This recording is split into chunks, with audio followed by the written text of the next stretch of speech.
Hello, it is Mufasa again.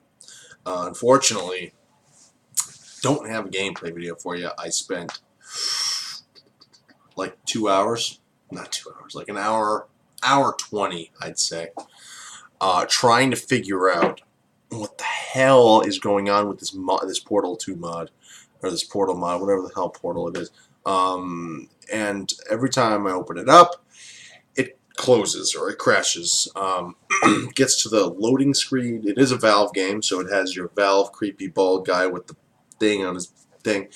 And then it gets to the loading screen, and then it shuts itself. So I don't know what the hell is going on. So, but if you guys know, or know of people who would know, what would be the problem, or what could be the problem, definitely let me know, because I feel like that would be a really good game.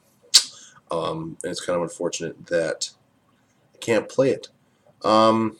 Anyways, the reason it's so late is because I had class today, but then I had a speaker to go to.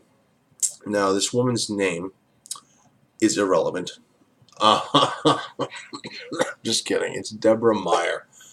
She is an educator, and she's a very, very large activist in the education community, if you will. And it's very interesting to hear her talk. Sorry.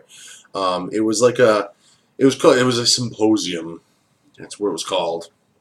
But it was really cool. It was like a little speaker event thing.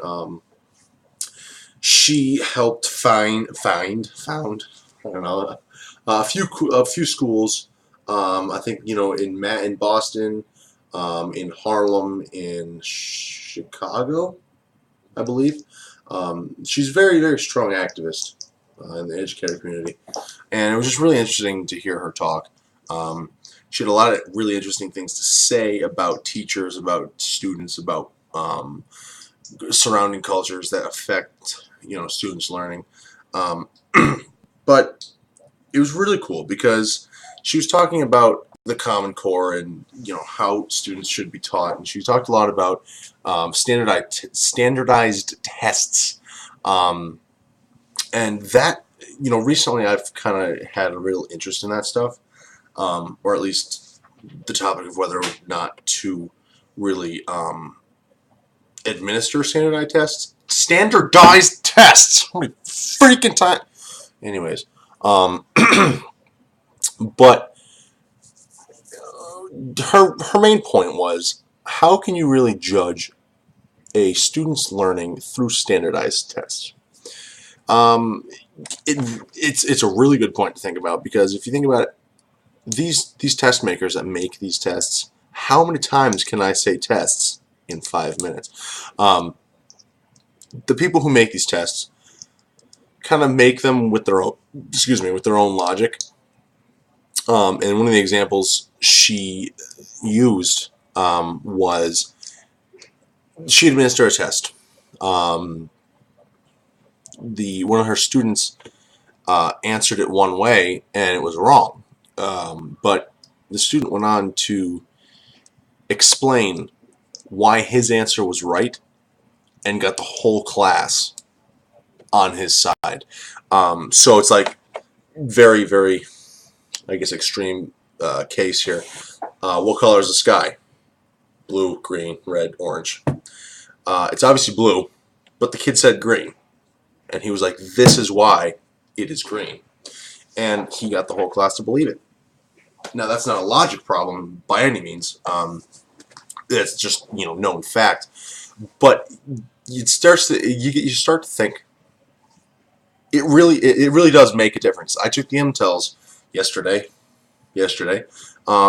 and a lot of the questions for the reading portion was, what was the author's main idea? What was the ones that got me? The one that gets me really connected back to the point that we're talking about now.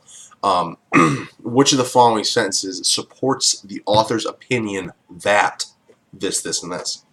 Now, there could be so many answers, and I found that the multiple choices that they gave you, 3 of the 4 could make sense. And so, like, how do you choose the best answer? Are you looking for the best answer in their eyes, or are you looking for the best answer in your eyes? It's really tough to think about, and it's really tough to judge somebody on that. Because basically what's happening is the students are forced to think about, or think the way that the test makers think. And that's not the way that this country should be run, because it, if it were run that way, it would be a dictatorship. Think the way I do, or else. You know what I mean? So I don't know. It's been a really passionate topic of mine of late, just because I am going towards a teaching degree, not a degree, teaching minor, math major. I want to be a teacher, so I'm headed that way. So it's come into play with my personal life. So my standpoint on the standardized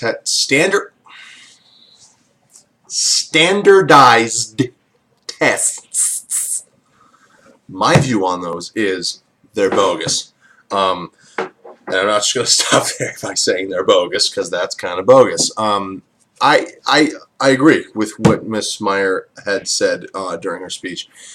You cannot judge a kid on what bubbles they fill in on the sheet. It's not accurate.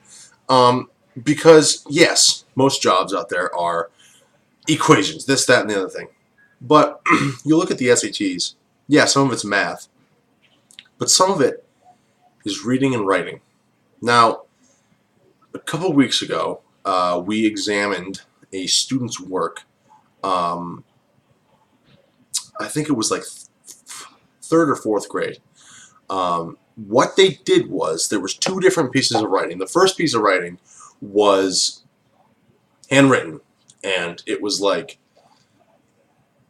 I don't know, a kid with no fingers wrote it. It was very, very messy, very illegible. I could make out like 2 or 3 out of 30 words. It was very, very scribbly. And then we looked at another piece of writing. It was typed up. It was nice. It was a lot different. So our professor was like, examine these two pieces of work and fill out a rubric as to whether or not they would be accepted into, I think it was a magnet school. I might be wrong. I believe it was a magnet school. A magnet school for science. And we said, well, the handwritten kid, obviously, he doesn't have what it takes to be in a magnet school to apply himself in the field of science. You look at the second piece of writing, this kid he knows what he's doing, blah, blah, blah, blah, blah. But then, professor goes, what would I tell you if they're the same student? These two pieces of writing came from the same student. She explained to us that the first piece was obviously handwritten. The second piece was dictated. The student dictated what he wanted to be said, and somebody typed it for him. That right there, I went ham in class. Hands shot up, and I was like, listen, you cannot judge a student on the way he writes or how he writes. Oh man, I believe, because I personally, the reason I can write so well, the only reason I say that is because I have friends who struggle writing essays, writing professional emails to like their boss or whatever, and I help them out a lot. So the only reason that I say that I can write professionally is because I'm very good at speaking and writing down. Some kids can't do that. They can't go through their head of like what dialogue would be like. Oh my god, okay, this is what I'm going to say.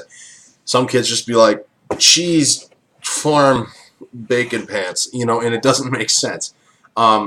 Whereas me, literally right now, I didn't script this out. This is all coming from the top of my head, and I hope it sounds intelligent, but it's just, I guess I have somewhat of a gift, or just a heightened sense of speaking, I guess. I don't know. But right here, like, say I could do this on cue. I could make a video and be like, good, yeah.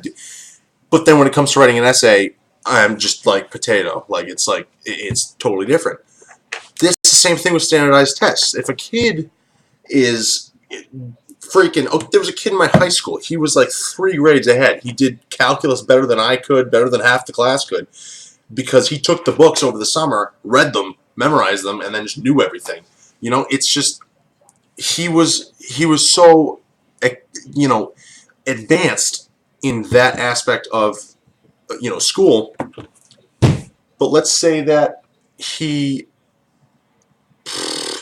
I don't know, let's say that I asked him to write me, I don't know, write a persuasive essay doing this, this, and this. It's like, and then he just blurts out this like kindergarten level like essay. It's like it's so much different than what he's actually capable of. Yes, communication is very not simple, very important. I don't know where I got simple from important, but communication is very important in, you know, real life. But at the same time, there are spots in this world for people who are just like brains. You know what I mean? So that's why I don't think standardized tests really should be a thing. I don't want to go too far into it. I know it's already been 11 minutes, but I found this talk speaker thing very interesting, because as an aspiring teacher, I don't like standardized tests. I didn't like taking them. I guarantee I'm not going to like administering them. I just don't believe it's a good gauge of a student's intellect. But, you know, that's just me. If you guys got different views, throw them down. Oh, God, throw them down in the comments. Whether you like my standpoint or not, hit that like button. Share this. See what your other friends say. You know what I mean? And definitely subscribe. That would be nice. Oh, also, the reason I'm using the headset is because I just think the audio quality is just so much better, because talking to the webcam is just kind of weird. This is kind of bulky. Maybe I'll get like a little Backstreet Boys headpiece. So it's just my ear and it's just like, that's in sync. Anyways, yeah. Hit the like, hit the subscribe, leave a comment, share. Please share. I want to shout out to my brother who actually did share. I'm sorry if I didn't notice anybody else sharing, but I did see that Matthew James Benoit shared my link. Also, go check out his channel. He's trying to kickstart a channel too. It is Sigfire13 on YouTube. I'll try my best to leave a link in the description. If not, Sigfire13, SIGFIRE13. Look him up. He's a class act. He's just looking for more of the funny stuff, I think. You know, whatever. Just do what you gotta do. And I'll see you next week.